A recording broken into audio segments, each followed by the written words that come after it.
G'day guys, I'm Ben and you're watching The Long Gun Project.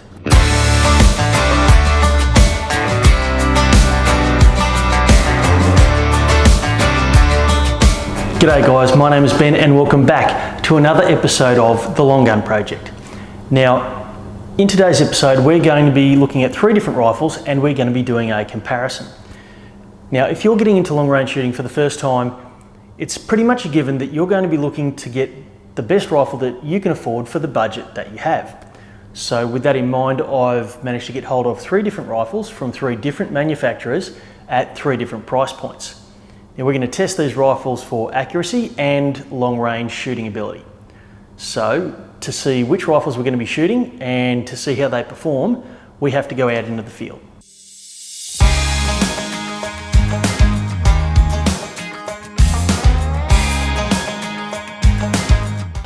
G'day guys, we are back at our usual shooting spot, and today in this episode we're doing a comparative review.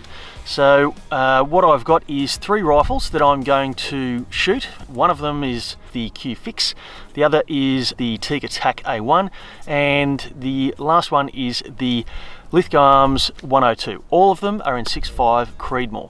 So what we're going to be doing today is we're going to be testing for accuracy using factory ammo, and the plan was to shoot them out to distance to see how far we can shoot each of them and do a bit of an elimination based on how far out we could get them. But because the wind's a bit variable and visibility's not great because of smoke, I don't think it's probably fair to do that elimination today, so we might come back and do that another day. But at least today we will be using a controlled ammunition type, being the Hornady American Gunner 140 grain hollow point boat tail ammunition, and we're going to be using the same optic. We're going to swap that across on each of the rifles, and the same shooter, which is me. Yeah, this is going to be a direct comparison and sort of trying to take a look at what you get for your money, because if you're going to get into long range shooting, it can be very expensive.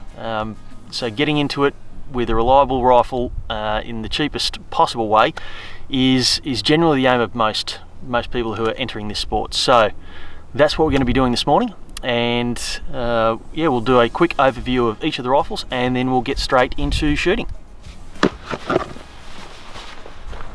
The Q-Fix is a modern take on a bolt action rifle. The rifle is very light at about 2.7 kilos, and it uses a lot of aluminium as the lightweight material to make this possible. It has a unibody design which is pretty unique, and it pretty much follows the AR style pattern of layout.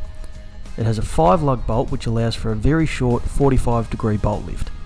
Now the finish on this rifle is really nice, but the butt pad on the Fix is pretty hard and it's rather small, meaning that even with the muzzle brake, you're going to feel every shot. The Tikka TAC A1 is a chassis rifle built around the Tikka T3 action. Similar to the Fix, the TAC A1 uses AR style forend and pistol grip, and the length of pull and the comb height on the butt is adjustable. Like the Fix, the Tikka also uses a 10-round magazine, this one being borrowed from the Tikka CTR range. The muzzle brake is standard, and the TAC A1 is the heaviest of these rifles, weighing in at 5.1 kilos. The Lithgow Arms LA102 is a sporter style bolt action rifle which comes ceramic coated from the factory. This rifle is in a polymer stock which is adjustable for length of pull and weighs in at approximately 3.5 kilos. The action is a 3-lug design which allows for a 65-degree bolt lift, and the barrel is cold hammer forged and comes threaded as standard from the factory. The standard magazine is a single stack polymer 3-shot. All rifles have adjustable triggers and are all set at approximately 3 pounds from the factory. Right, so the way the target is set up, we've got columns for each of the rifles. So down the bottom we've got a little 1-inch diamond, and we'll be using that to fire a couple of rounds to get a bolt adjust with the scope to get it in approximate vicinity of the 1-inch squares. Then I'll fire 4 5-round groups, and that will then allow us to take each of the group sizes and average those out, and that's what we're going to be using as our measure for accuracy with the factory ammo. So all the rifles have been cleaned, so the bolt adjust will foul them, and then from there, I think it's fairly fair that we've got a fouled rifle and we then go and fire our 4.5 round group. So we'll average all those out. We'll then spend a bit of time, nut out all the group sizes, and we'll be able to come up with something fairly definitive in terms of how each of these factory rifles perform with this factory ammo. Alright, let's get back down to the firing point and we'll get stuck into it. Oh, Jesus, my knees are killing me.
Now it's time to check the results.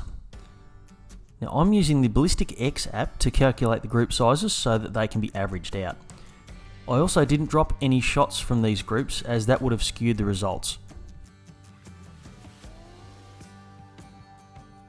The Q-Fix 4 group average worked out to be 1.14 minutes of angle at 100 metres.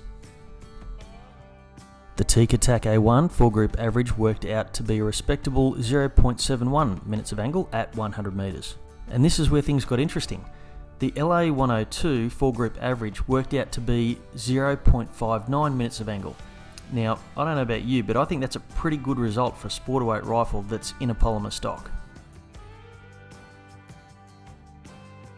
Okay guys, we're back at our usual shooting spot, and for a change the weather's actually really good. The flies are bad, but the weather's good. So we're just going to get on with trying to shoot each of these rifles to longer distances.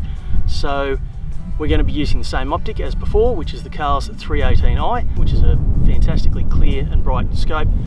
We're going to be using the same ammunition as before, which is the Hornady American Gunner 140 grain hollow point boat tail factory ammo, and we're going to be using the same shooter, which is me.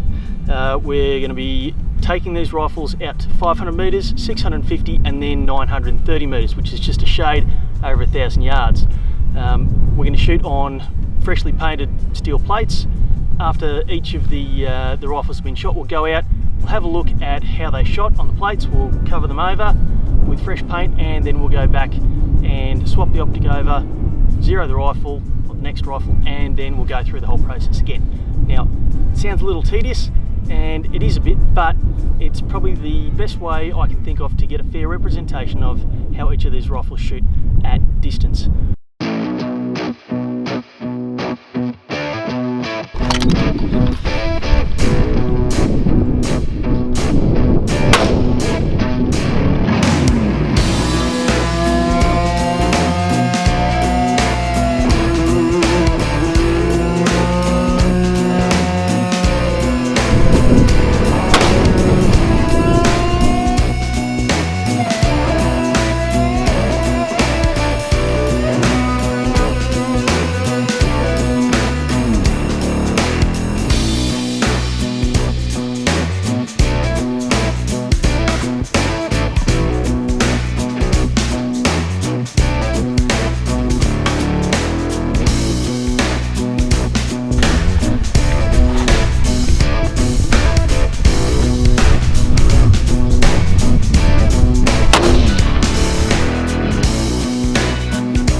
and once again it's results time. With the fix, I ended up with no rounds on target at 500 metres, as all my rounds landed high and I had to adjust my data to get rounds on steel. But due to the amount of ammo that I didn't have left, I couldn't reshoot this target.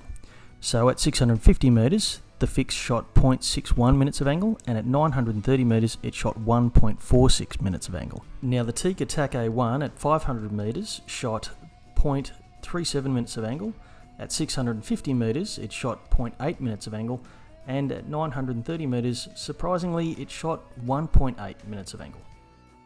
Now with the LA102, again I had no rounds on target at 500 metres.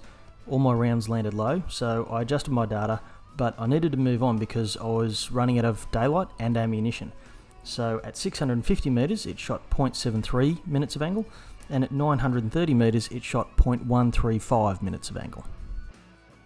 So overall conclusion, were any one of these rifles better than the rest? Well, not necessarily so. And the reason for that is that there's a number of factors that play a role in the outcome here, not least of which is the ammunition that we used. Now, whilst the Lithgow 102 exhibited the greatest accuracy, it's clear that that rifle liked this particular type of ammunition. I think with careful hand loading, you could expect to see exactly the same level of accuracy out of the Tikka TAC A1 and the Q-Fix. Now, this ammunition was chosen because it is reasonable quality, it is reasonably priced, and it is very readily available. Also worth bearing in mind is the fact that at just over 1,000 yards, each of these rifles shot over 1 minute of angle. Now, I don't think that that's a problem with the rifles in this case. I think what we're seeing with that is the muzzle velocity variation of this factory ammunition starting to show up on target.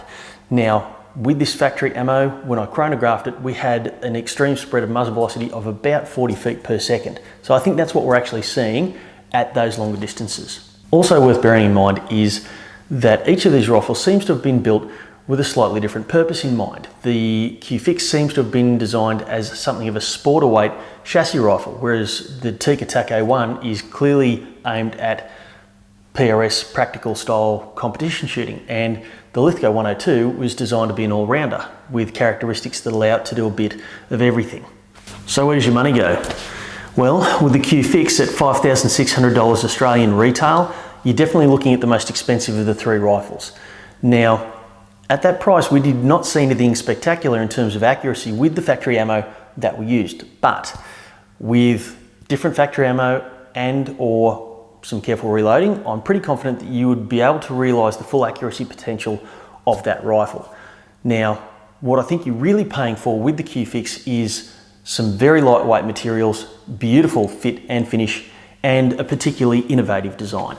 The Tikka TAC A1 is around about 3,300 Australian dollars retail, and it's something of a benchmark for PRS practical shooting production rifles. Now, it has a well-deserved reputation for great accuracy, and although it shot okay in these tests with the factory ammunition we had, I have seen these rifles shot all over the place with hand loads, and they shoot extremely well.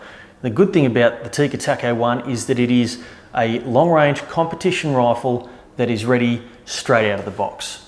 Now, the Lithgow 102 at approximately 1,300 Australian dollars retail is the least expensive rifle of the three, but it is definitely not a cheap rifle in terms of its fit and finish. It is beautifully machined. It is the only rifle that comes ceramic coated from the factory, and the factory adjustable trigger is, in my opinion, the best of the three of them. But the performance of the Lithgow 102 really blew me away in this comparison. I was asking it to do things that, according to conventional wisdom, sporter weight rifles just can't do. But it shot really, really well. It exhibited the highest level of accuracy of all three rifles in this comparison using the factory ammunition that we'd chosen. But it kind of begs the question, how far can you push an LA102? Well, I'm hoping that I get to hold on to this rifle a little bit longer to find out. Well guys, that concludes this episode of the Long Gun Project. I really hope you've enjoyed the video. If you have, don't forget to hit like, share, and also subscribe with notifications so that you can see each new video as it comes out. Guys, thank you again for watching, and I look forward to seeing you all again on the next episode of the Long Gun Project. See you later.